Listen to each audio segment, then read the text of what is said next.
Selamat malam, saya ucapkan kepada seluruh teman-teman yang hadir dari Indonesian Diaspora Network di seluruh dunia, kepada para peserta yang hadir pada rangkaian acara Kongres Indonesian Diaspora ke-6 di mana saja berada.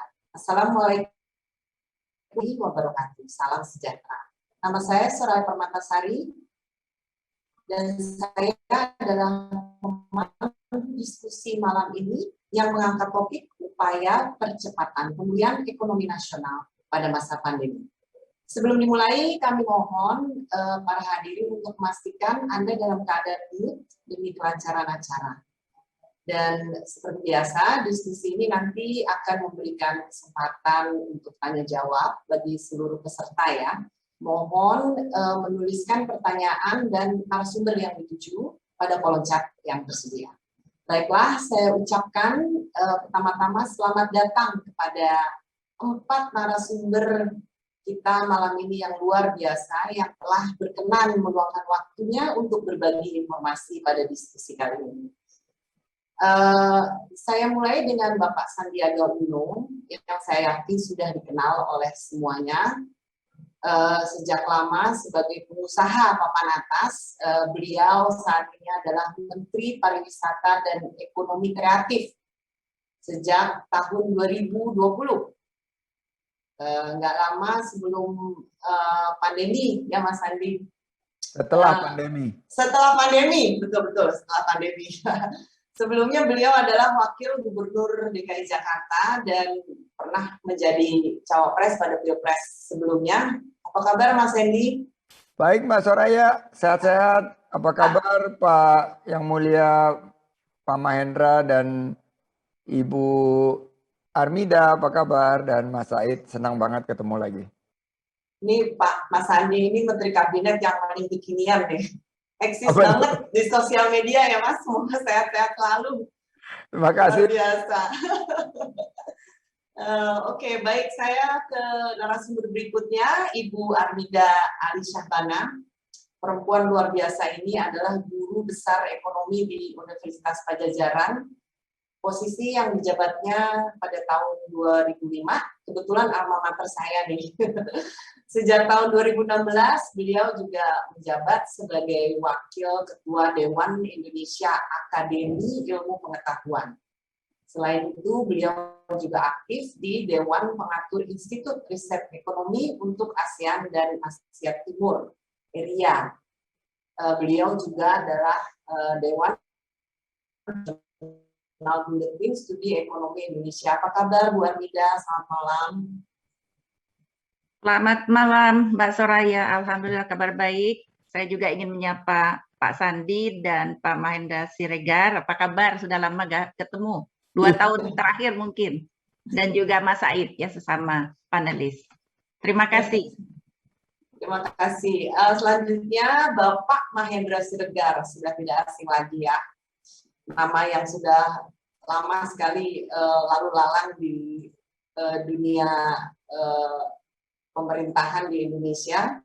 Selain menjabat sebagai Wakil Menteri Luar Negeri sejak Oktober 2019, beliau juga pernah menjadi Duta Besar Republik Indonesia untuk 2013, Wakil Menteri Perdagangan 2009 sampai 2011 dan masih banyak lagi.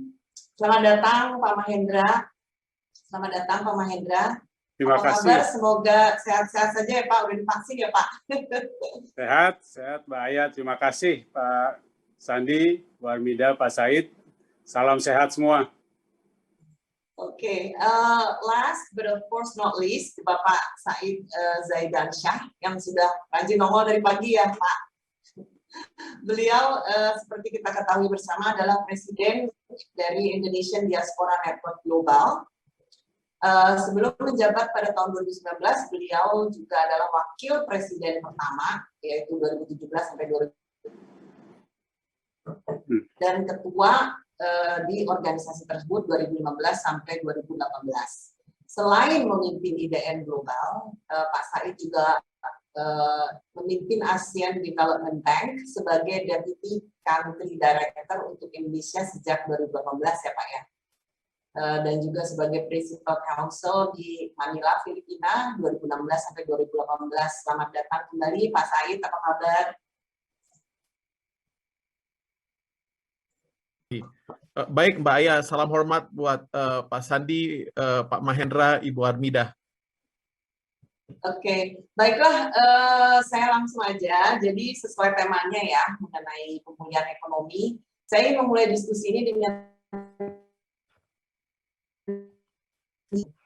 yaitu ketika Indonesia yang perekonomiannya itu terbesar di Asia Tenggara mencatatkan pertumbuhan ekonomi sebesar 7,07% di kuartal kedua yang berakhir bulan Juni kemarin. Pertumbuhan ini dibandingkan dengan periode yang sama tahun sebelumnya. Di atas kertas, pertumbuhan tersebut tercepat sejak tahun 2008 dan bahkan melampaui estimasi para analis ekonomi yang sebesar 6,7%. Ini menurut survei kantor berita Bloomberg. Jadi cukup fantastis ya.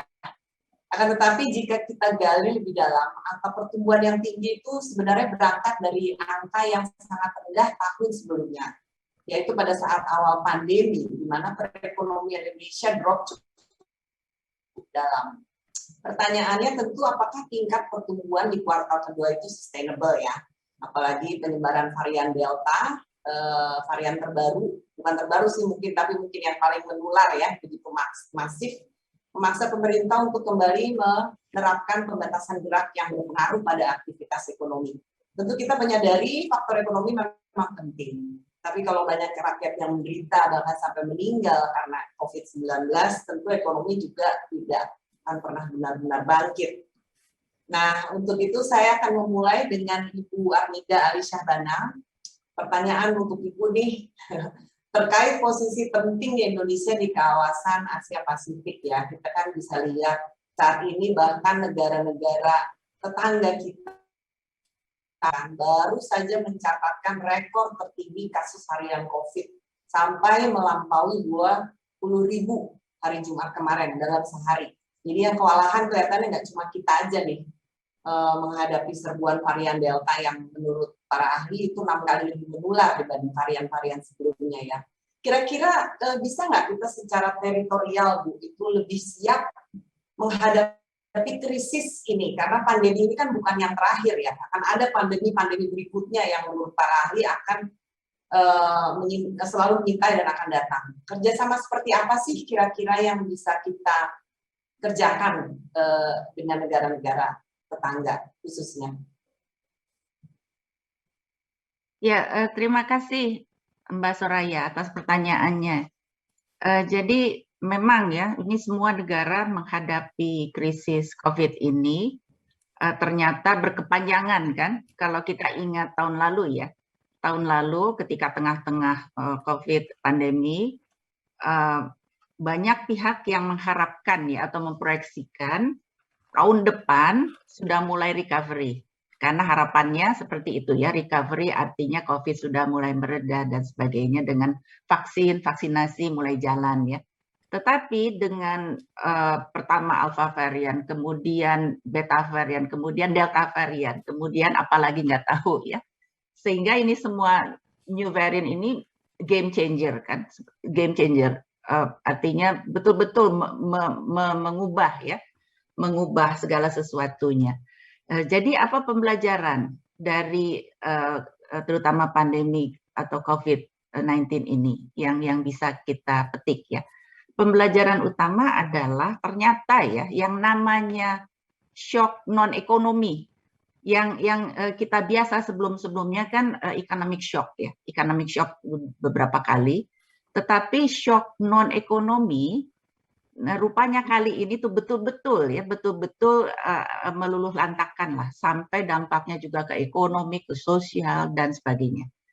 Itu dan shock non ekonomi yang kita hadapi adalah yang sekarang COVID ya. Tetapi jangan lupa ada shock non ekonomi lain yang sifatnya jangka panjang dan makin lama ya. Tanpa ada perubahan mendasar, makin lama itu intensitasnya makin cepat, makin meninggi, yaitu perubahan iklim, climate change. Nah, jadi dua shock non-ekonomi inilah yang bagaimana kita harus tidak hanya memitigasi ya, kalau memitigasi itu kan meredam dampak, tetapi juga pada saat yang sama mencari solusi, dan memang solusi ini jangka pendek dan jangka panjang ya.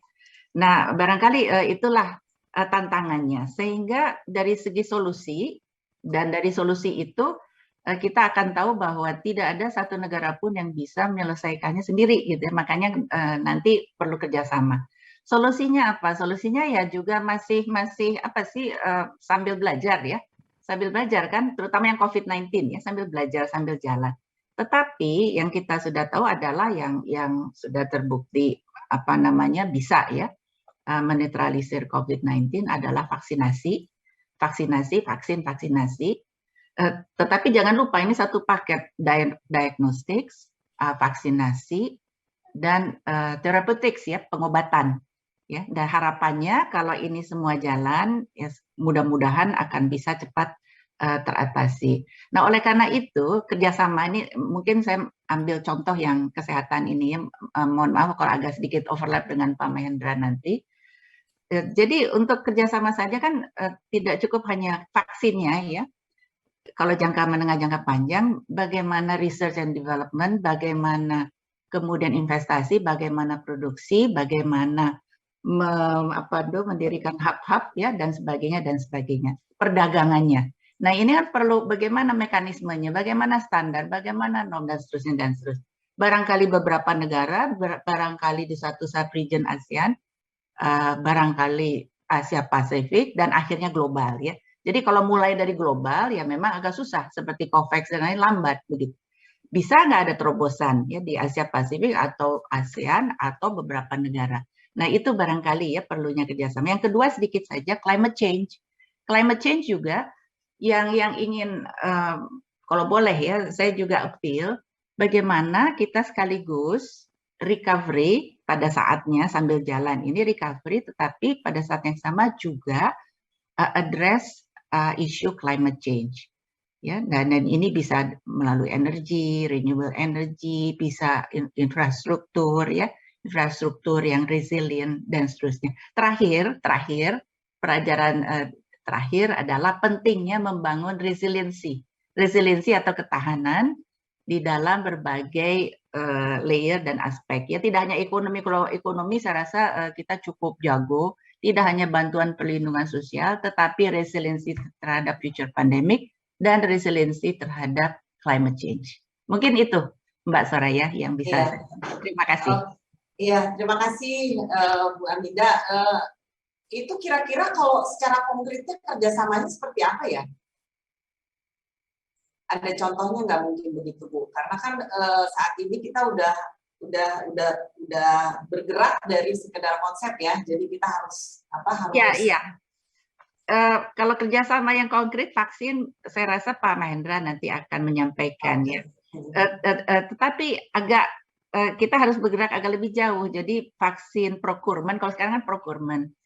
Nah, berikutnya lagi ya rantai pasokannya itu tadi yang tadi saya sampaikan, mulai dari R&D-nya, investasinya, produksinya, bagaimana sentra-sentra hub didesentralisasikan ya di kawasan, lalu ininya perdagangannya.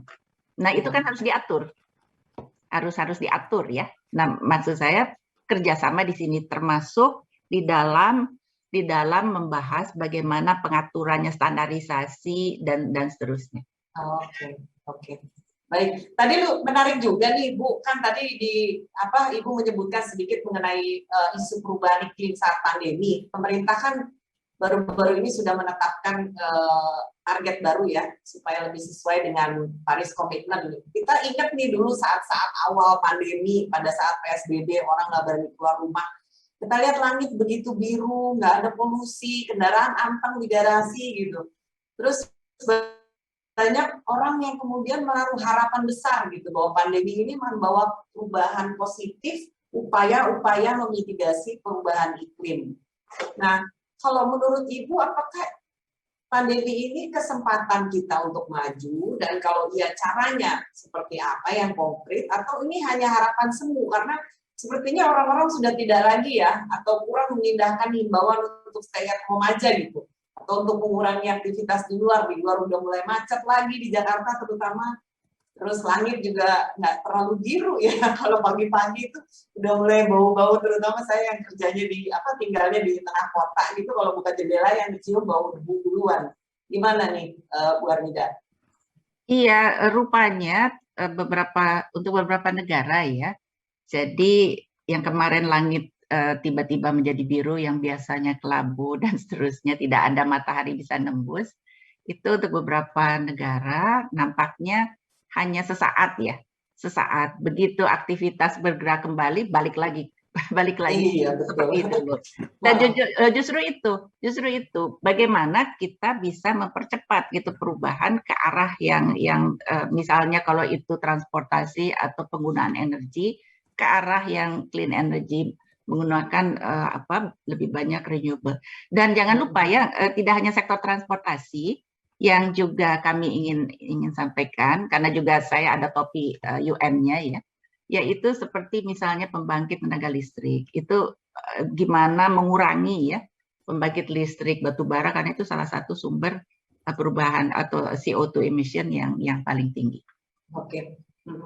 Oke, saya akan beralih ke Mas Sandi nih, selaku Menteri Pariwisata, kayaknya punya tugas yang lumayan berat ya, Mas Sandi. Sial atau gimana nih giliran jadi Menteri, dapat bagian disuruh meningkatkan pariwisata, tapi pada saat pandemi, mobilitas terbatas. Alih-alih mempromosikan tempat pariwisata baru malah dibully netizen karena seolah bertentangan dengan upaya mencegah penularan gitu kan. Bahkan rencana travel corridor arrangement untuk Bali, Batam, dan Bintan kelihatannya belum bisa direalisasikan ya, Mas Sandy? Gimana tuh? Jadi kita sebelum mulai ini kan kita biar nggak tegang, saya mau hadiahin pantun dulu nih. Asik. Buat Indonesia Diaspora Network. Jangan terlalu tegang, jangan tarik napas ya.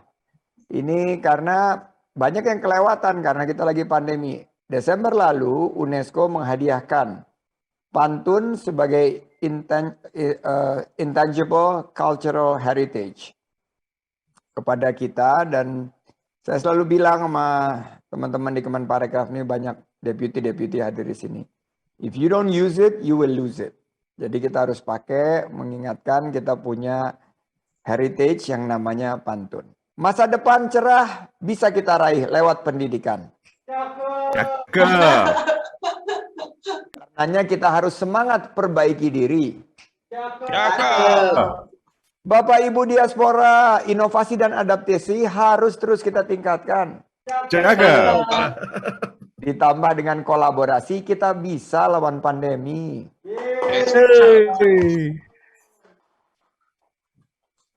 Seni miniaturisasi tanaman disebut bonsai. Beragam tanaman bisa digunakan, contohnya teh-tehan. Kalau Bapak Ibu ingin pandemi lekas usai, ayo terus disiplin dong, terapkan protokol kesehatan. Mantap. Jadi siapa yang dibully, Mbak Soraya? Itu netizen tuh sayang sama kita semua. Gitu ya. Perhatian justru ya berarti ya, Mas. Perhatian, policy makers have come into a territory that is called VUCA. Volatility, uncertainty, complexity, and ambiguity. Gimana pun kita bergerak dengan adanya pandemi ini, kita nih ada di tengah-tengah era VUCA. Jadi oleh karena itu saya selalu bilang ke teman-teman, semua data mesti scientific dikumpulkan. Semua policy mesti berbasis data. Dan kita bukan mempromosikan, tapi kita memberikan semangat. Ada 34 juta sektor pariwisata dan ekonomi kreatif ini membuka lapangan kerja. We're talking about jobs. Kita ngomong mengenai livelihood orang.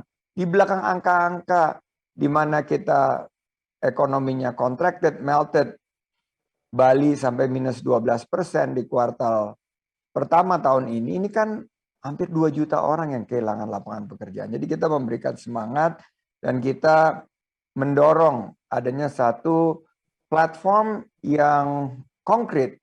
Jadi saya masuk itu Desember.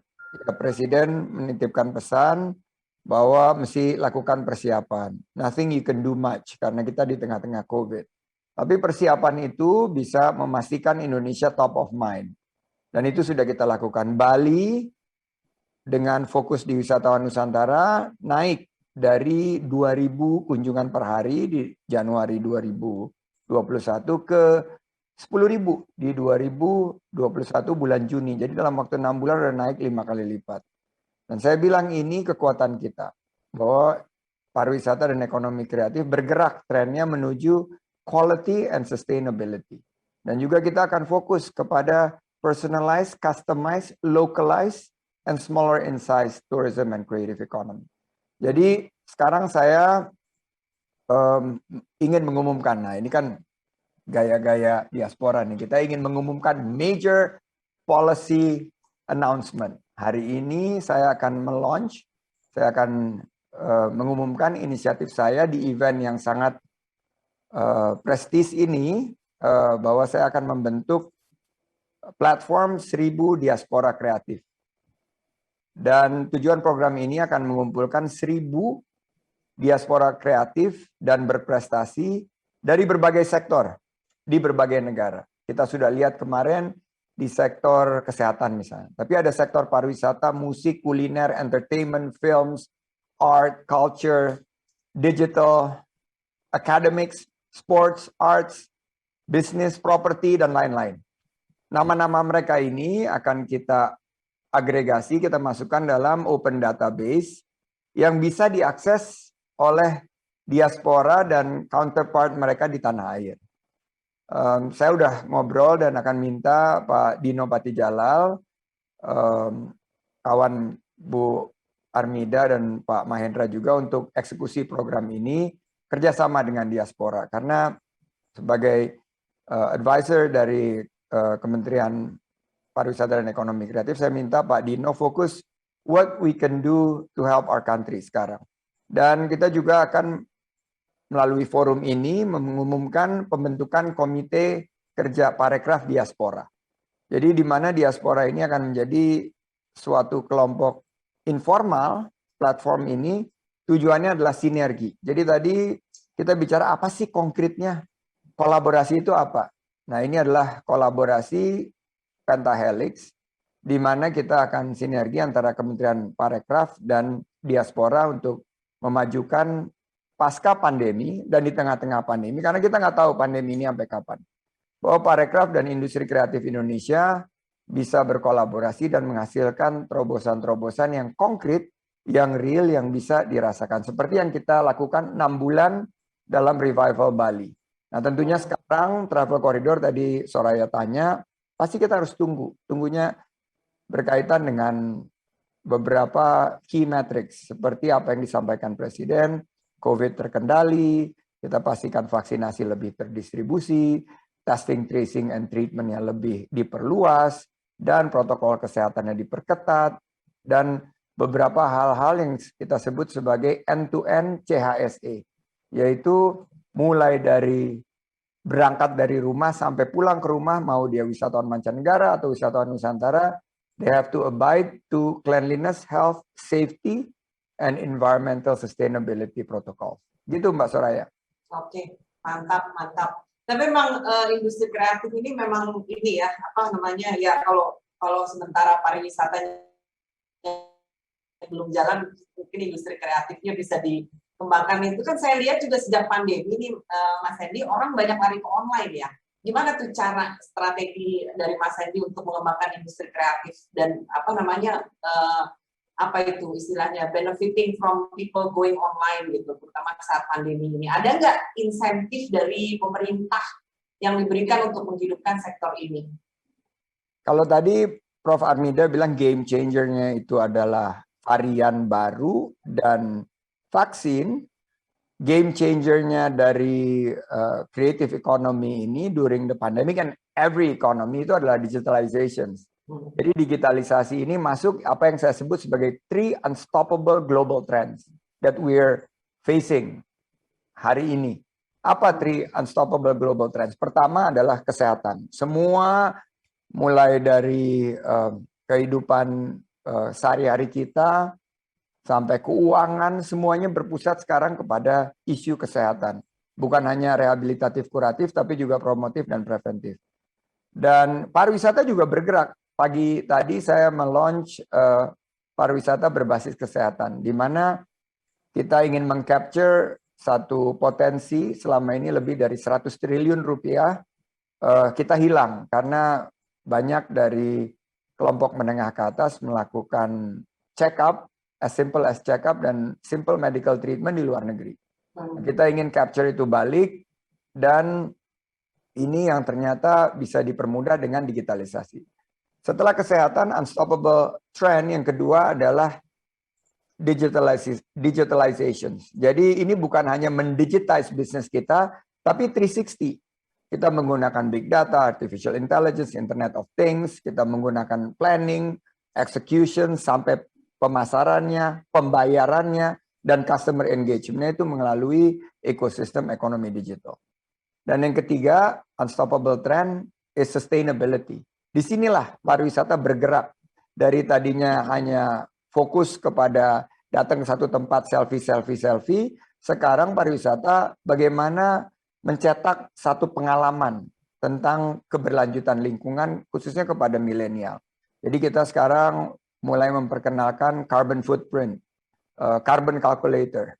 Bagaimana mereka bisa, jadi mereka bisa datang ke satu tempat, mereka bisa menghitung berapa banyak karbon yang kita sudah pergunakan untuk mencapai ke titik tersebut, dan bagaimana caranya kita recoup karbon yang kita sudah gunakan di dalam aktivitas mereka, misalnya seminggu. Mereka bisa ikut dalam program waste management, mereka bisa ikut ke dalam program penghematan air atau penggunaan energi baru dan terbarukan, dan kegiatan-kegiatan sosial yang berdampak positif kepada planet, people, and prosperity. Jadi pendekatan-pendekatan seperti ini dimudahkan dengan digitalisasi. Jadi tadi bilang creative economy, yes. Dari 17 subsektor creative economy, ada 2 dan 3 yang proven to be early pandemic winners.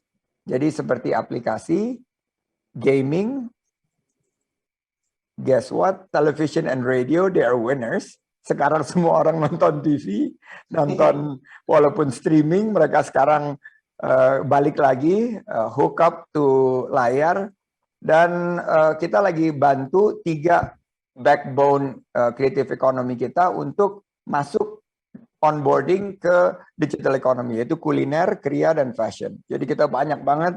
Kriya itu apa, Mas Hendy? Kriya itu craft.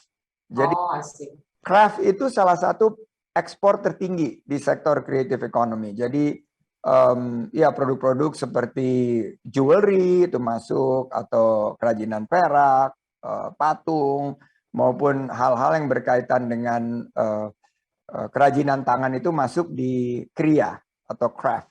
Nah, yang 70% daripada creative economy, yang much of the 20 million jobs atau 20 juta lapangan kerja ini adalah di 3 sektor utama, yaitu kuliner, kriya, ya craft, dan fashion. Nah, fashion ini juga kuat dari segi ekspor. Nah, ini yang kita lagi gali menggunakan digitalisasi. Target kita di 2023 sebelum pemerintahan Kabinet Indonesia Maju ini selesai, saya masuknya di tengah jalan ya, di tahun kedua, ini kita bisa onboarding 50% dari UMKM kita. Sekarang kan kita punya 60 juta lebih UMKM, tapi they're neither here nor there.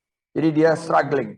Nah, kita ingin convert 30 juta dari mereka onboarding ke e-commerce dan teknologi and digital platform. Itu target kita. Itu kalau dari kasih pendidikan atau kasih subsidi untuk proses digitalisasi, mau seperti apa itu? Fokusnya di pelatihan, pendampingan. Jadi onboarding itu ada kurang lebih 6 langkah ya. Mulai dari pelatihan, pendampingan, pemasaran, kemudahan perizinan, setelah itu pelaporan keuangan, dan akses pembiayaan. Jadi kita mau secara komprehensif memberikan satu solusi kepada para pelaku ekonomi kreatif dan pariwisata. Nah, dengan masuk di digitalisasi ini dimudahkan. Jadi ada satu dorongan yang menurut saya ini we have never seen before. Emak-emak misalnya, sekarang dulu kita underestimate, tapi mereka kemampuannya untuk mengadap teknologi itu sangat tinggi. Misalnya ibu saya, usianya 80 tahun. Dia kan punya usaha memberikan pelatihan-pelatihan. Datang tadinya secara fisikal, tapi sekarang nggak bisa. Jadi usahanya dia di bawah Yayasan Pendidikan Duta Bangsa ini sekarang meng-offer kelasnya. Ini umur 80 tahun nih Mbak Soraya, ibu saya. Dengan paket-paket Zoom maupun streaming services yang lain. Jadi saya amazed gitu bahwa how quickly ya society kita itu terdigitalisasi dengan akselerasi yang dipicu oleh pandemi ini. Jadi ini menarik, dan juga misalnya kesehatan tadi, kesehatan pariwisata berbasis kesehatan tiba-tiba sangat booming, diagnostik Online ya. testing, tracing itu karena ya pandemi ini mengakibatkan orang nggak bisa keluar negeri, mereka di Indonesia aja, dan ini jadi peluang bisnis yang sangat besar. Saya misalnya tadi pertama kali dalam hidup saya melakukan brain check up, di mana otak kita itu dipetakan secara ya mungkin 3D atau 4D gitu ya. Saya udah takut aja nggak ada isinya, jangan-jangan di kepala saya. Ternyata ada. Kata profesornya, profesor bagus Pak, otaknya bagus katanya. Terus saya bilang ini bagus jangan-jangan karena jarang dipakai Pak. Itu pakai app gitu maksudnya Mas Sandy? Enggak, dia ada kayak CT scan yang sangat advance ya. Rupanya di region itu nggak terlalu banyak ada brain check up gitu. Dan itu memungkinkan untuk mendeteksi secara dini kemungkinan brain tumor ataupun ya ada sumbatan-sumbatan di pembuluh darah gitu. Promotif preventif ini akan menjadi big issues di kesehatan, dan itu jadi peluang khususnya di pariwisata berbasis kesehatan atau health tourism. Dan ini yang sekarang paketnya sedang kita lagi pasarkan, lagi promosikan, dan ada beberapa center of excellence yang berarti kerjasama dengan rumah sakit betul, swasta ya? Betul, di Jakarta, Medan, di Bali, di Bandung, dan di beberapa Surabaya, di beberapa pusat-pusat yang sudah memiliki keunggulan di misalnya brain atau kardio atau berkaitan dengan bagian-bagian daripada kesehatan. Jadi cukup menarik nih perkembangannya yang tadinya unthinkable Indonesia bisa menjadi center ini, tapi karena adanya pandemi ini sekarang sangat memungkinkan. Oke, baik, menarik sekali nih Mas Hendy, makasih banyak. Saya mau geser dulu ke Pak Mahendra untuk kembali lagi ke urusan pandemi dan negosiasi peran dari Kemenlu ya dalam hal ini. Saya tuh yang sangat salut dari pemerintah Indonesia sebenarnya adalah kecepatan pemerintah untuk mengamankan jatah vaksin ya.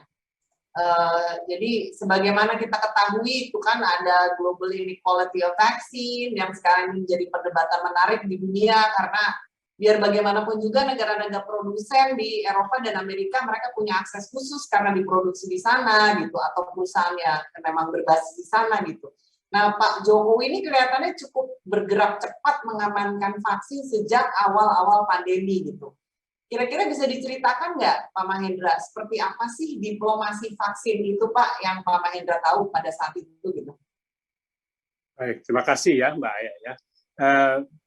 Memang tantangan besar bagi negara dengan populasi sebesar Indonesia yang 270 juta lebih adalah belum adanya produksi domestik untuk vaksin COVID-19. Jadi ini satu risiko yang sangat besar yang harus dihadapi oleh Indonesia.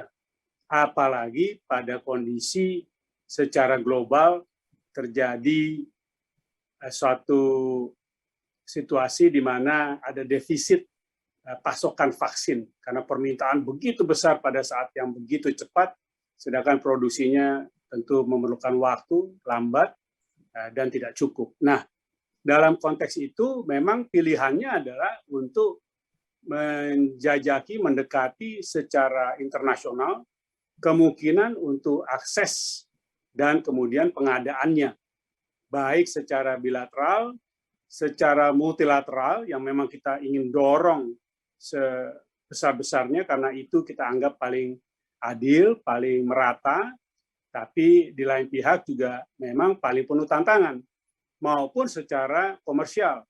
Tapi secara komersial pun tidak mudah karena defisit dari pasokan vaksin itu, semua orang punya kapasitas untuk membeli, tapi tidak ada yang produksi. Nah, dengan upaya tadi itu, maka kita sudah bisa menjaring, tadi kita diskusikan, ada dalam bentuk dosis retail, sudah 150-an juta yang sekarang masuk dan tersedia di Indonesia, ya.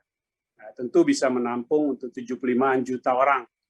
Berarti sisanya untuk mencapai 208-209 juta orang diperlukan 280 juta lagi, yaitu 140-an juta dikali 2. Nah, ini pun juga terus kita cari, baik yang sudah kita dapatkan, ini contoh, apakah itu yang dari RRT, apakah yang dari Amerika, dari Inggris, maupun yang terus kita akan upayakan.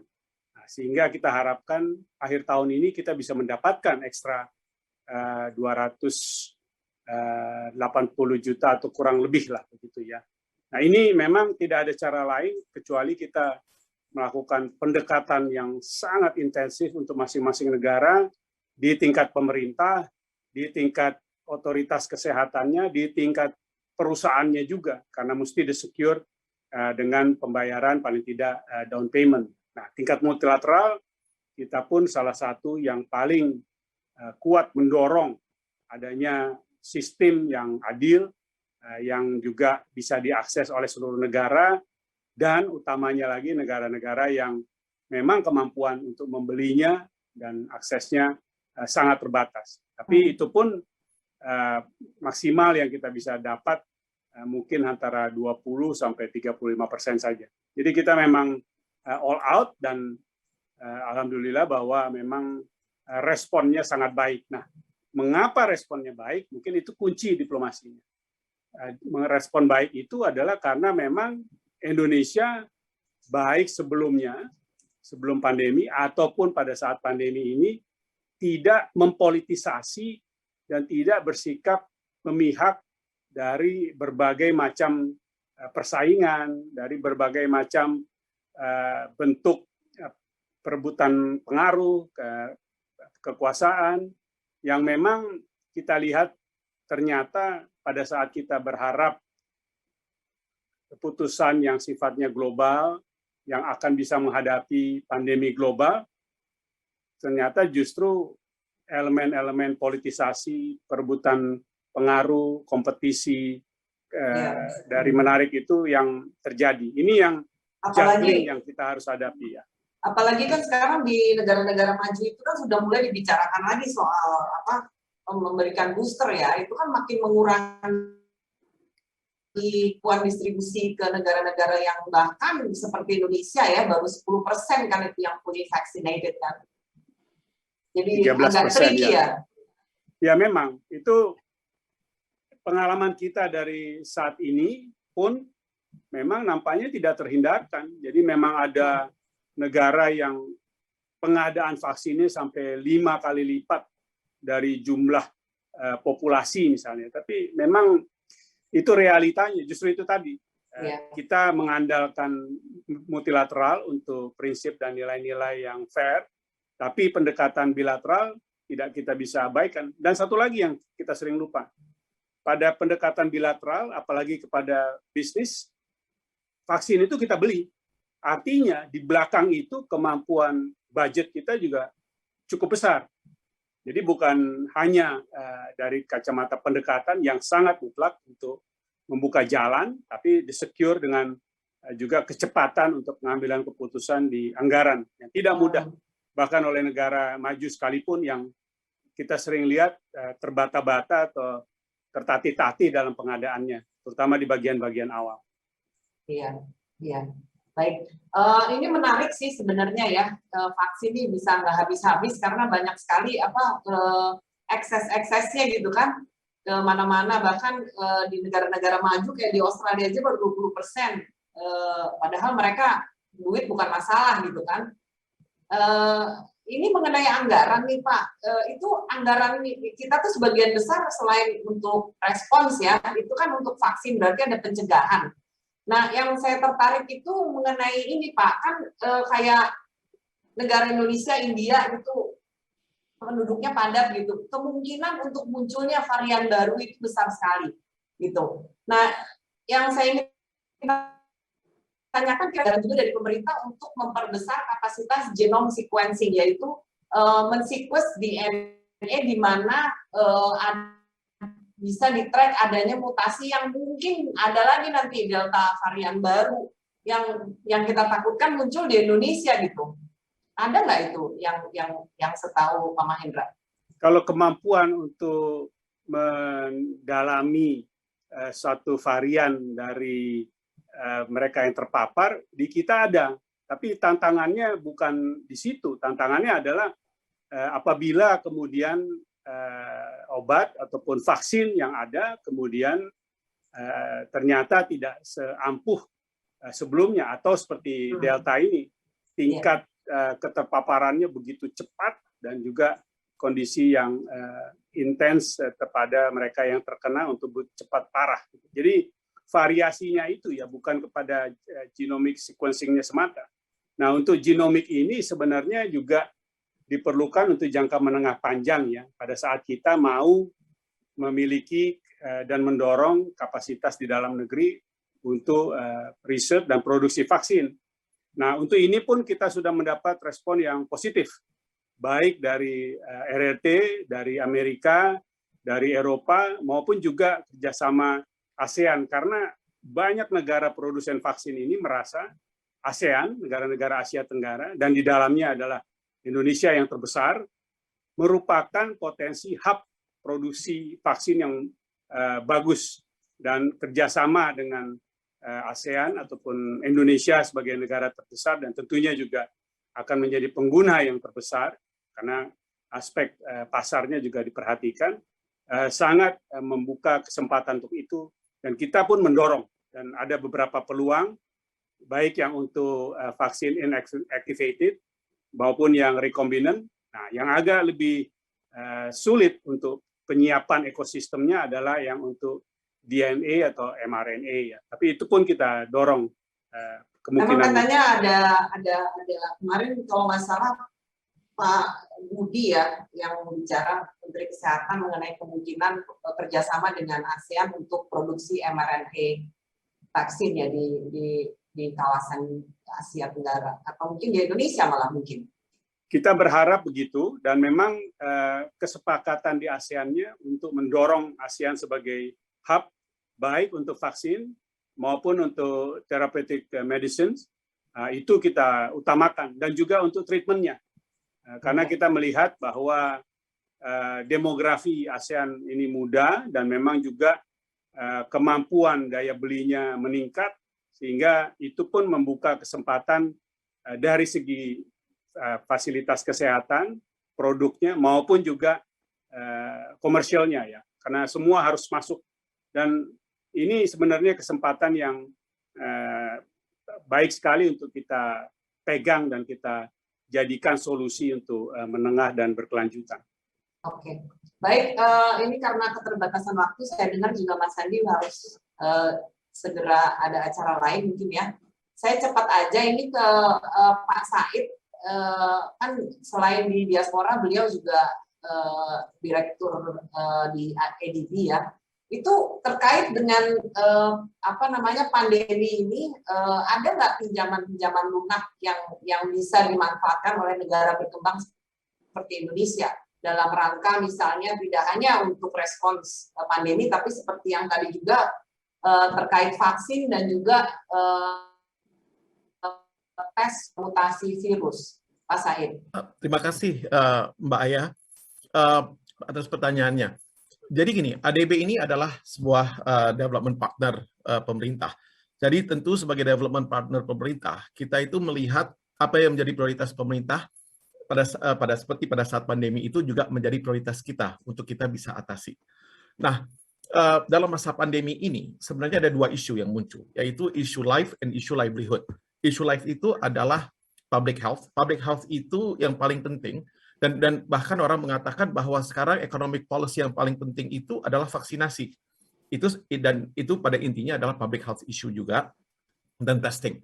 Nah, ADB, kita menyadari bahwa banyak negara anggota kita ini yang memerlukan bantuan atau memerlukan dukungan dari lembaga multilateral seperti ADB untuk pengadaan vaksin tersebut.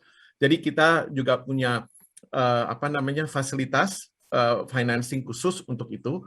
Kita allocate juga jumlah yang cukup besar, 1.04 billion US dollar untuk Indonesia. Kita kemarin juga memberikan kayak semacam pinjaman lunak kepada Bio-Farma jika memang diperlukan untuk pengadaan vaksin. Dalam hal ini saya juga harus katakan bahwa saya salut sekali dengan apa yang dilakukan pemerintah dalam melakukan vaccine security. Patut dicatat bahwa Indonesia itu adalah negara pertama di ASEAN. Negara pertama di ASEAN yang berhasil melakukan vaksinasi. Jadi kalau kita lihat bahwa Bapak Jokowi itu divaksin pada tanggal atau vaksinasi proses di Indonesia itu dimulai pada tanggal 13 Januari. Itu kalau saya tidak salah ya, itu yang pertama atau yang kedua dengan kalau bukan yang pertama paling tidak yang kedua gitu ya. Singapura saya lupa itu. Yang pertama ya betul yang pertama di ASEAN yang melakukan vaksinasi itu bisa. Kenapa? Karena kita punya vaccine security. Pemerintah juga udah jelas dengan target vaksin, target berapa jumlah orang yang perlu divaksin dan berapa jumlah dosis vaksin yang perlu di secure. Dan pemerintah telah melakukan berbagai perjanjian baik langsung pemerintah maupun melalui Bio-Farma dan anak perusahaannya, Kimia Farma dan Indo Farma untuk bisa secure vaksin tersebut. ADB kita juga dalam konteks itu kita juga mencoba untuk membantu baik melalui financing, kita juga membantu misalnya dalam beberapa hal tertentu juga kita siap untuk melakukan diskusi dengan vaccine manufacturer tersebut gitu ya. Selain itu juga dalam hal misalnya saya tahu Bio-Farma ini sedang berusaha untuk menjadi the second global hub untuk untuk manufacturing mRNA vaccines. Yang pertama itu Afrika Selatan, yang kedua itu adalah Bio-Farma. Dalam kerangka WHO ya, bukan dalam kerangka dalam kerangka komersial. Kita juga melakukan diskusi saat ini dengan pemerintah, melakukan diskusi dengan Bio-Farma tentang kemungkinan kita bisa terlibat di dalam proses tersebut.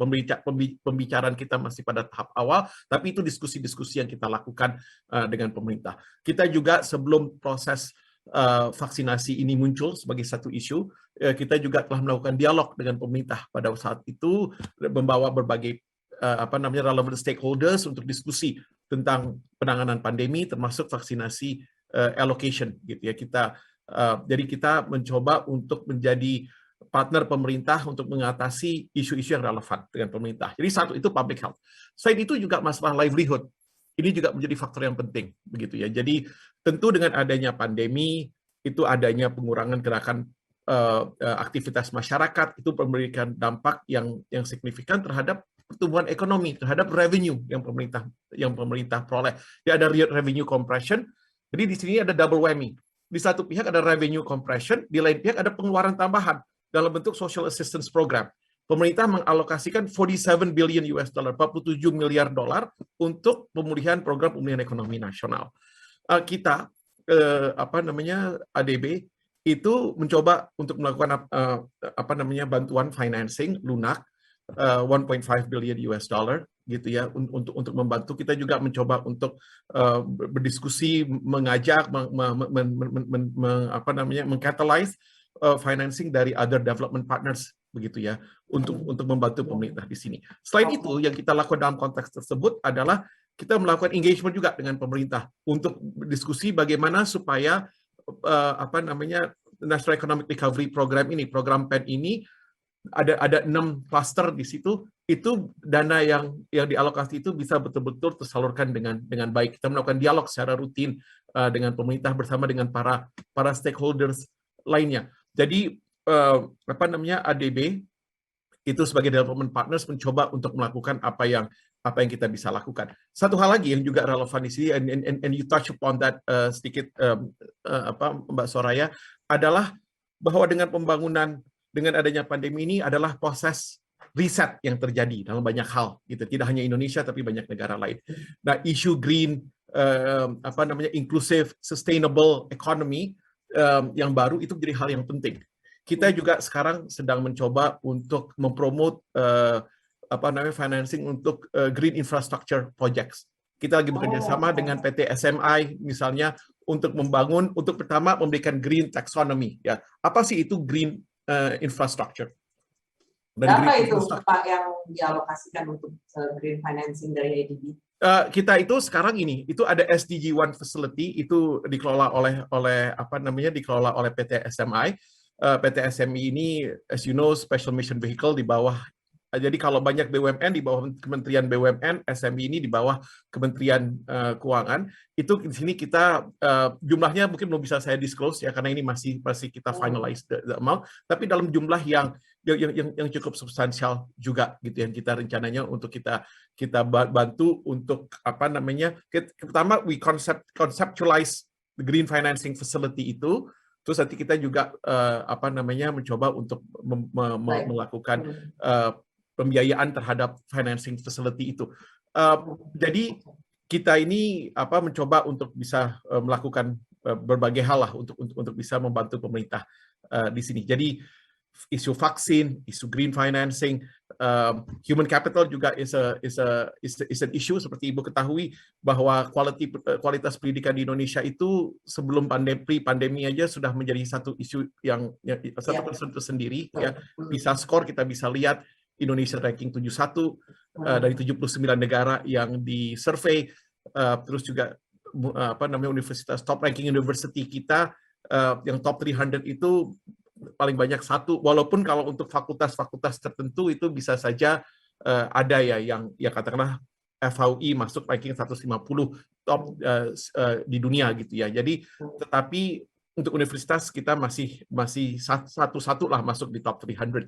Nah, dengan adanya pandemi ini kualitas pendidikan apalagi di mana akses digital itu masih tidak merata, ini juga menjadi concern. Kita juga mencoba untuk melakukan membantu pemerintah di situ juga yang melalui berbagai bantuan. Jadi kita mencoba lah untuk menjadi a responsive development partner to the government begitu.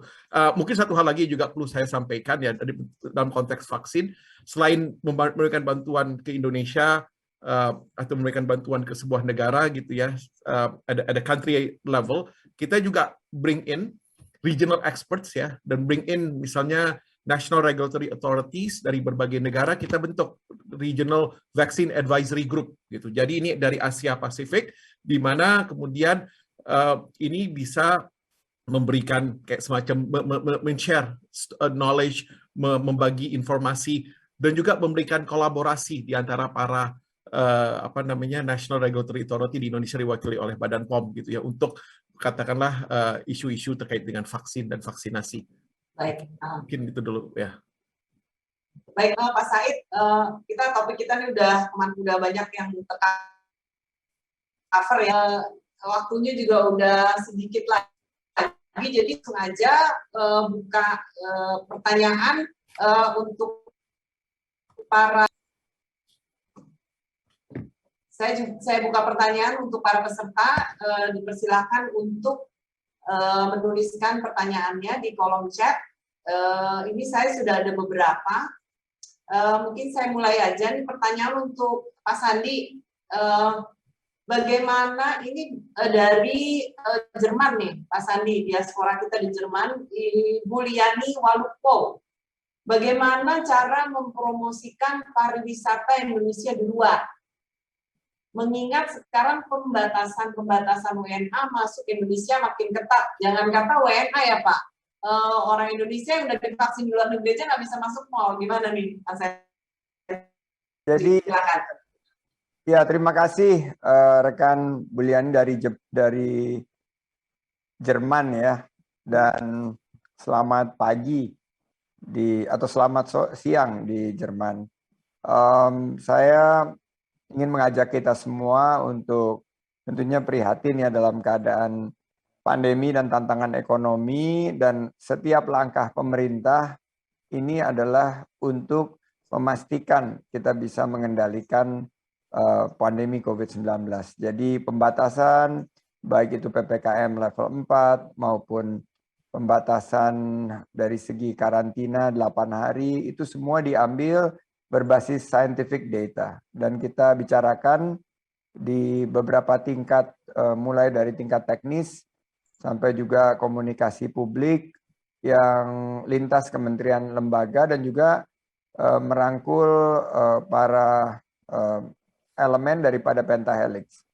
Nah, pada saat sekarang memang fokus kita adalah mengendalikan pandemi. Kita melakukan beberapa modeling kemarin melalui beberapa key metrics, akhirnya mengerucut kepada kepulihan pariwisata dan ekonomi kreatif ini adalah kepulihan kesehatan. As simple as that. Kalau COVID-nya ini nggak terkendali, ya forget about pariwisata dan ekonomi kreatif. Jadi kita harus pastikan penanganan COVID ini bisa sukses. Dan oleh karena itu saya sudah menginstruksikan bahwa kita membantu dan mendukung secara totalitas langkah PPKM level 4 maupun juga proses karantina, dan pada saat ini yang tentunya dikomandoi oleh Pak Wamen dan Bu Menlu, bagaimana kita secara hati-hati menunggu waktu yang tepat untuk membuka kembali. Kita sekarang memang sedang mempersiapkan, dan ini atas arahan dari Bapak Presiden, travel corridor arrangement maupun beberapa inisiatif untuk Bali, Batam, dan Bintan. Karena ini dua provinsi yang sangat terdampak dengan tidak adanya wisatawan mancanegara. Jadi saya mungkin bisa menyampaikan untuk para diaspora, kita bisa mendukung pariwisata dan ekonomi kreatif kita, salah satunya adalah mengikuti program Indonesia Spice Up the World. Di mana saya percaya bahwa kita memiliki, kalau China ada One Belt One Road Policy atau Belt and Road Initiative dengan Silk Route sebagai landasannya, kita punya Spice Route atau jejak rempah.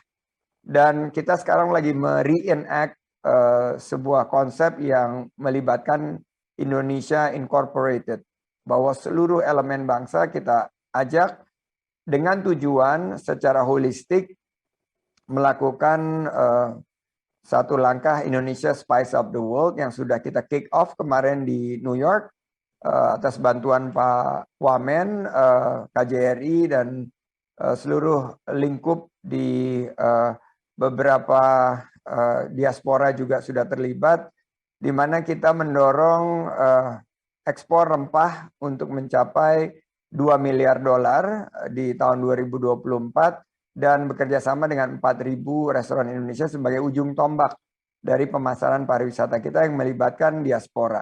This is a massive undertaking yang akan kita lakukan juga untuk menjadikan Indonesia gastronomi atau gastro diplomasi and culinary epicentrum of the world, karena kita memiliki rempah. Itu yang pertama.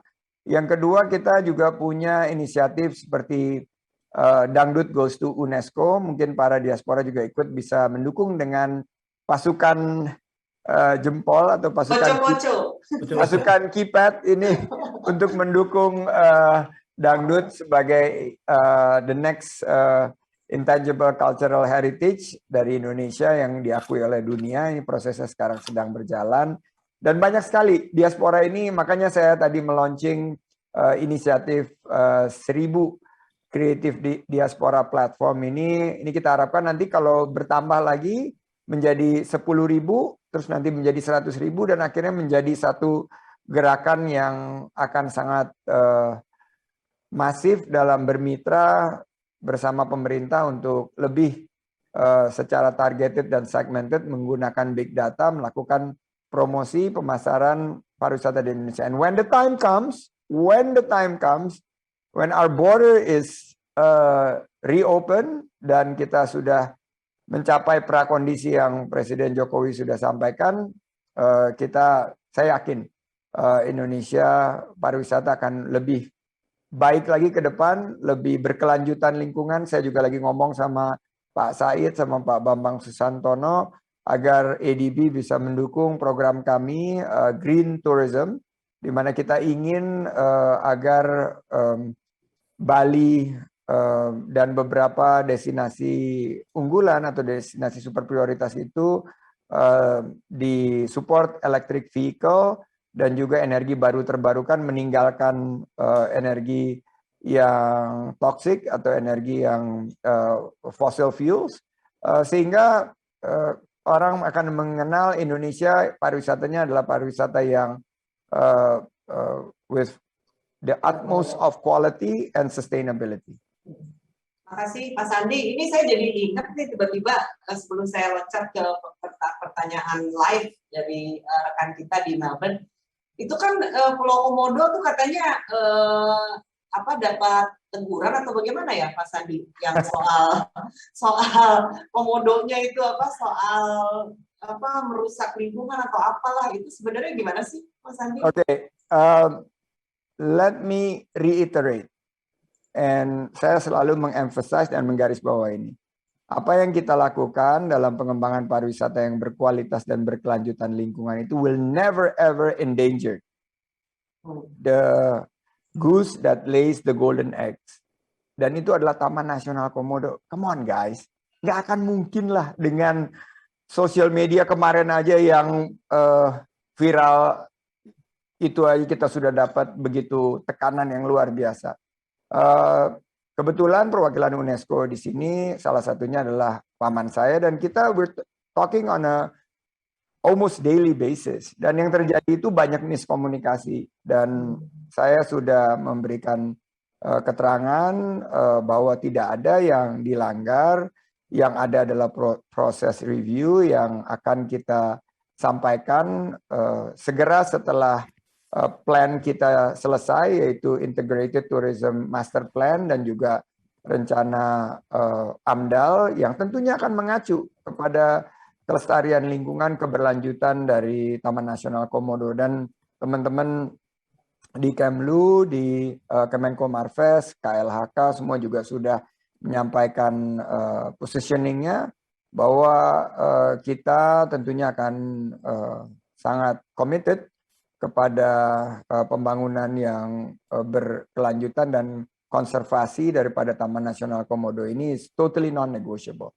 Jadi as simple as that. Tapi yang berkembang di sosmed kan tahu sendiri, netizen yang budiman dan gambar-gambar yang memang menjadi masukan buat kita untuk kita bekerja lebih transparan, lebih accountable, dan komunikasi kita lebih tingkatkan. Dan ini yang terus saya yakinkan bahwa kita partners sama UNESCO, kita mitra, dan kita ingin bahwa masyarakat juga ikut merasakan dampak positif dari pengembangan dari Labuan Bajo ini. Jadi ada beberapa program seperti desa wisata. I could go on and on about this, tapi pada intinya as simple as bahwa keberlanjutan lingkungan dan kelestarian Taman Nasional Komodo itu is non-negotiable, dan itu akan kita pastikan setiap langkah itu akan tentunya mengacu kepada pembangunan yang tentunya berkualitas dan memperhatikan aspek dari lingkungan hidup. Makasih banyak Mas Hendy atas waktunya nih. Oke. Mas Hendy, apa masih ada waktu atau? Saya kalau boleh pamit karena ada urusan lain, ada tugas lain, Pak Wamen sama Prof Armida dan Pak Said. Tapi saya senang banget hari ini bisa menggunakan platform Congress of Indonesia Diaspora untuk mengumumkan inisiatif kita terhadap 1000 diaspora kreatif, dan saya harapkan ini langkah konkret untuk kita saling bergotong royong sesuai dengan nilai luhur bangsa, yaitu helping each other untuk mengatasi pandemi. Dan saya sepakat sekali tadi apa yang Pak Said bilang, kayaknya our policy is going to be centered on COVID and public health for the time being, and that's why pariwisata dan ekonomi kreatif juga pivot. Kita launching ini sertifikasi untuk CHSE atau Cleanliness, Health, Safety, dan Environmental Sustainability. Kita butuh sekali dukungan seluruh rekan-rekan diaspora di seluruh dunia untuk sama-sama bergandengan tangan. And saya yakin badai akan segera berlalu dan we will emerge as winners. Ya. Pak, mungkin kalau boleh Mbak Aya, saya sedikit ini kami Pak dari IDN Global, sekarang saya pakai topik IDN Global, tentu kita akan sambut dengan sangat baik Pak itu inisiatifnya, dan kita we're open to any potential collaboration Pak ya dengan Kementerian Bapak dalam mempromosikan diaspora 1000 kreatif. Terima kasih Pak, apalagi ADB punya komitmen juga dengan this green fund. Saya dengar $60 miliar, ini sangat opportune time dan strategis untuk mentransform kita. Jadi do not ever waste a good crisis, dan ini krisis yang atau pandemi ini kita harus pastikan kita pivot ke sesuatu yang lebih berkeadilan, berkelanjutan, dan juga kita menuju Indonesia yang develop di 2045. Kita gunakan ini sebagai langkah yang substantially will change the course and trajectory untuk kita bisa mencapai bonus demografi kita dan Indonesia emas di 2045. Dan Pak, dengan menggunakan topi ADB, we will also be happy Pak to support your green tourism initiative Pak. Thank you very much. Pak Wamen, saya pamit dulu Pak Wamen. Mohon maaf, izin Prof, saya pamit dulu, dan teman-teman Pak Said, Soraya, thank you very much for the time. Terima kasih banyak Mas Andi, waktunya, that was really helpful. Sukses Pak Menteri. Thank you. Terima kasih. Sehat-sehat selalu ya Mas Andi. Oke, baik, terima kasih. Baik, saya akan lanjutkan sesi tanya jawab ini. Kita masih ada beberapa pertanyaan ya. Saya ingin ke Melbourne dulu nih. Ada rekan kita di sana, Mas Jeffrey Liando. Ada ya? Silakan kalau ingin bertanya. Katanya ada pertanyaan. There's a burning question maybe that he has. Silakan. Siap Mbak Aya. Terima kasih Mbak Aya. Senang ketemu lagi. Terima kasih. Salam hormat buat Pak Mahendra, Prof Armida, dan Pak Said. Tadi Pak Sandiaga udah pergi. Jadi sebenarnya saya ada 2 pertanyaan, mikro dan makro. Untuk mikro, ini kan berkaitan dengan percepatan pemulihan ekonomi. Saya bertanya, cost of capital atau nilai perusahaan Indonesia ini pasti sedang rendah-rendahnya. Bagaimana menghadapi opportunis dari asing, karena asing itu biasanya dia melihat kalau lagi rendah diambil, ya kan, seperti Mbak Aya tahu lah trik-trik itu. Dan pertanyaan kedua makro, sebulan terakhir ini New Delhi deaths kan 1.500 sampai 2.000 nih, ya. Karena apa? Karena pemerintah ragu-ragu melakukan lockdown murni seperti yang ada di Melbourne ya Mbak Aya ya. Karena apa? Karena mungkin nggak ada dana anggaran untuk tunjangan sosial, karena setiap kita buat lockdown pasti ada yang berhenti kerja atau ada yang nggak kerja. Nah, itu kan udah kewajiban pemerintah untuk memberikan mereka tunjangan sosial atau benefit seperti yang ada di sini. Anggarannya ada apa enggak? Itu pertanyaan saya. Kalau anggarannya ada, kenapa ragu-ragu dikeluarkan? Oke. Terima kasih Mas Jeffrey. Silakan Pak Mahendra langsung dijawab. Mungkin saya ada sedikit informasi tambahan untuk Mas Jeffrey. Itu angka kematian harian itu akhir-akhir ini agak sedikit terdistorsi menurut Pak Luhut kemarin karena ada data-data yang terakumulasi dari minggu-minggu sebelumnya. Tapi ya memang kita tidak mendinai bahwa memang angka kematian itu di atas 1.000 ya. Jadi memang situasinya agak parah sih. Makanya Indonesia kan jadinya termasuk sempat menjadi global pandemic epicenter karena angka kematian ini gitu. Baik, Pak Mahendra, kami persilahkan.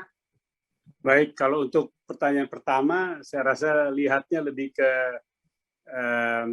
kondisi size ataupun market capital ya dari perusahaan-perusahaan yang dimaksud tadi oleh Bung Jeffrey. Nah, kalau itu saya rasa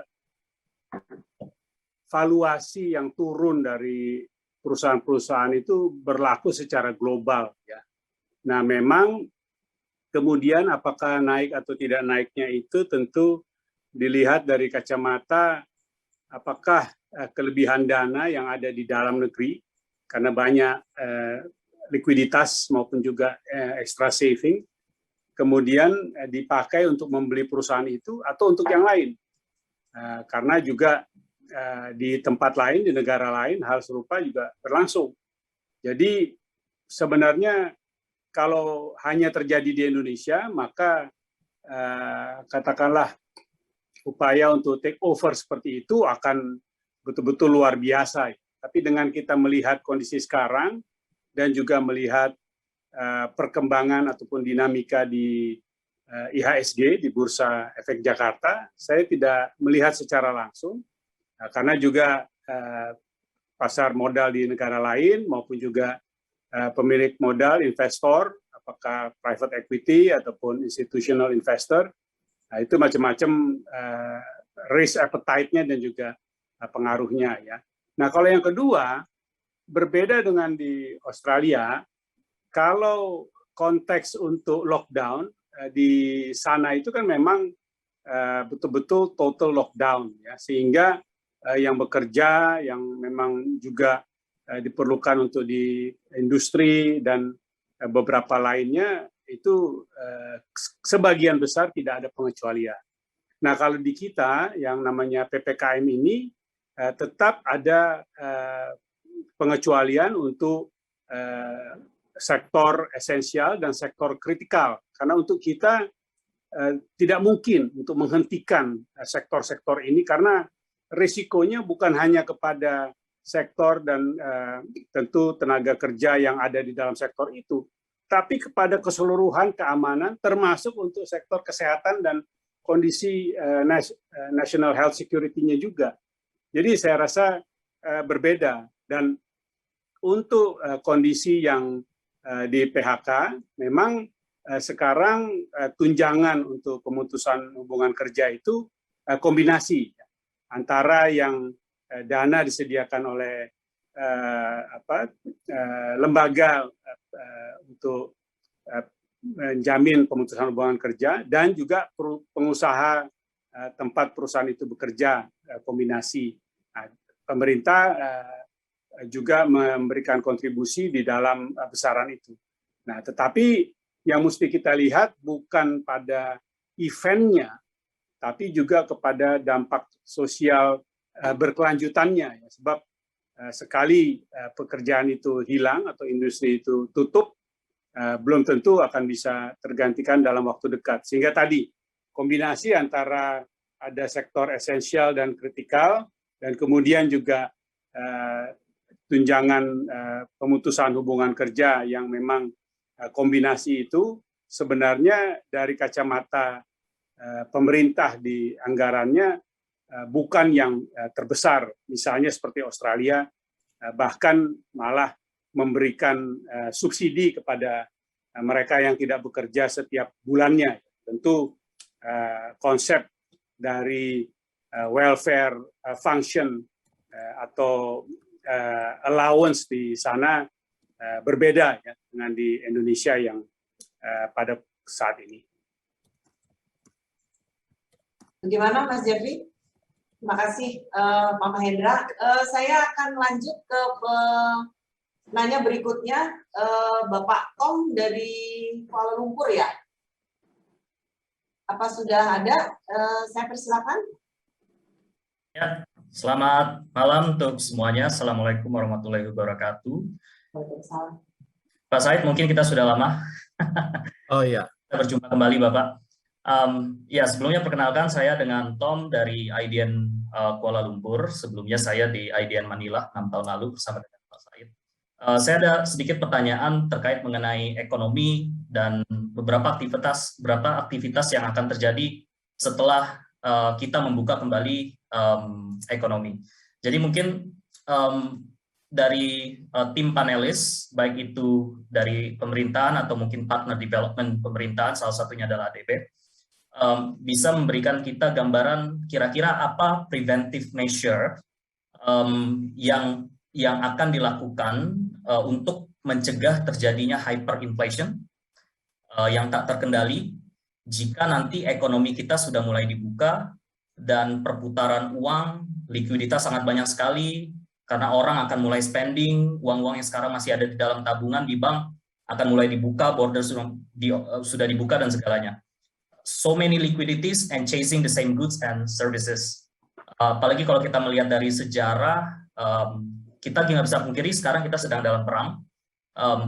Post World War I, US, post World War II, Jerman, Venezuela yang kita nggak sangka-sangka masuk dalam hyperinflation sampai sekarang ini, Zimbabwe dan sebagainya. What if Indonesia falls into that trap? Ini what if aja, of course. I don't hope it happens. It's just going to increase the Gini ratio between the rich and the poor people. So if anybody could help to give us the preventive measurement to avoid this hyperinflation from happening to our country, Indonesia. Thank you. Terima kasih Bapak Tom. Mungkin langsung aja kali Pak Said ya, atau mungkin Oke. Pak Mahendra bisa kasih sedikit juga nanti setelah. Ya, oke, siap. Terima kasih. Udah lama nih saya tidak berjumpa dengan Mas Tom. Sama-sama di Manila dulu. Jadi gini, untuk bisa menghindari hyperinflation ya atau sudden increase di dalam inflation, maka yang perlu dilakukan mungkin oleh otoritas dan juga oleh para stakeholders, para pihak yang terkait itu adalah memastikan adanya resilient supply chain. Jadi itu jangan sampai ada disrupsi yang kemudian membuat peningkatan harga yang terlalu tinggi secara mendadak dan akhirnya itu itu akhirnya akan menciptakan inflasi. Jadi di sini nih yang penting juga adanya monitoring dan surveillance yang kuat ya dari Bank Indonesia, dari juga dari pemerintah. Saya pikir itu mungkin langkah yang bisa diambil. Tetapi memang saya lihat ya tidak akan proses the opening of the economy itu, tapi tidak akan misalnya ini katakanlah kita sekarang di dalam PPKM level 4 gitu ya. Tidak akan suddenly menjadi PPKM level 1 gitu. Jadi ini ada proses yang gradual gitu ya, dan the opening of the economy will also be gradual. Jadi oleh karena itu saya tidak yakin akan terjadi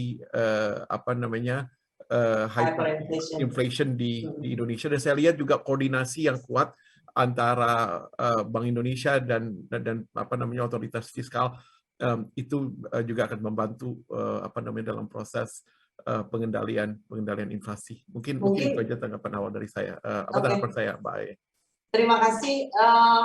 Mungkin justru kita sekarang lagi kepingin inflasi ya untuk menggerakkan perekonomian ya. Jadi satu hal yang mungkin zaman ekonomi kita lagi maju-majunya nggak terpikirkan gitu ya, kita sibuk ngurusin inflasi, tapi sekarang justru mungkin kita perlu inflasi nih. Gimana Pak Mahendra tanggapannya? Apakah hyperinflation itu sesuatu yang perlu kita khawatirkan atau is it the next thing to worry about? Kalau kita waspadai, saya rasa iya. Tapi kalau sampai mengkhawatirkan, saya sendiri belum melihatnya demikian ya, karena begini, hyperinflation itu bisa terjadi kalau permintaan itu melonjak tinggi, tapi kemudian pasokan atau produksi macet atau distribusinya yang macet tadi soal logistik ya. Nah, kalau kita lihat di kuartal kedua kemarin, sebenarnya kalau ekonomi dibuka ya, tapi ini kan kita tutup lagi karena pandeminya tidak memungkinkan itu berkelanjutan. Kalau ekonomi dibuka, sebenarnya dengan cepat faktor produksi dan pertumbuhan itu akan lompat. Jadi kekhawatiran untuk kekurangan pasokan atau produksi itu sebenarnya belum terlihat ya, karena persoalannya kekurangan ini karena ditutup. Nah, tetapi juga yang kita lihat penutupan seperti ini, seperti PPKM ini juga mempengaruhi permintaan. Sekarang ini yang terjadi pada saat produksi turun, kepercayaan konsumen dan kepercayaan investor juga turun drastis. Jadi tidak ada gap sebenarnya antara permintaan dengan katakanlah produksi atau pemasokannya. Kalau ada gap itu menjadi persoalan. Saya rasa elastisitas untuk penyesuaian pembalikan itu akan bisa cepat lagi-lagi pada saat pandemi bisa diatasi. Dan tidak akan ada konsumen confidence yang meningkat tinggi juga sebelum isu pandemi diatasi. Itu yang saya perhatikan. Terima kasih. Oke, terima kasih banyak. Sayang sekali waktunya sudah habis. Mudah-mudahan diskusi kita kali ini bisa mencerahkan dan juga menambah pengetahuan bagi kita semua. Terima kasih juga untuk Kementerian Pariwisata yang menggunakan kesempatan ini untuk meluncurkan program 1000 diaspora kreatif. Baik, saya rasa itu saja. Tadi sudah banyak dibahas, saya rasa sudah tidak perlu diulang lagi. Jadi karena waktunya sudah habis, saya ucapkan terima kasih banyak kepada para narasumber yang telah meluangkan waktu untuk berbincang-bincang dengan kami, para diaspora di seluruh dunia. Saya ucapkan juga terima kasih banyak kepada seluruh peserta di seluruh dunia, para penanya dengan pertanyaan-pertanyaan yang sangat tajam, diskusi yang cukup menarik. Mudah-mudahan sebagaimana kita harapkan semua pandemi ini segera berakhir, dan tidak hanya berakhir, tapi juga kita siap untuk kembali memulai kehidupan dan perekonomian yang jauh lebih baik lagi. Baik, terima kasih banyak atas kesempatan yang diberikan kepada saya. Soraya Permatasari undur diri, saya kembalikan kepada panitia. Selamat malam. Malam.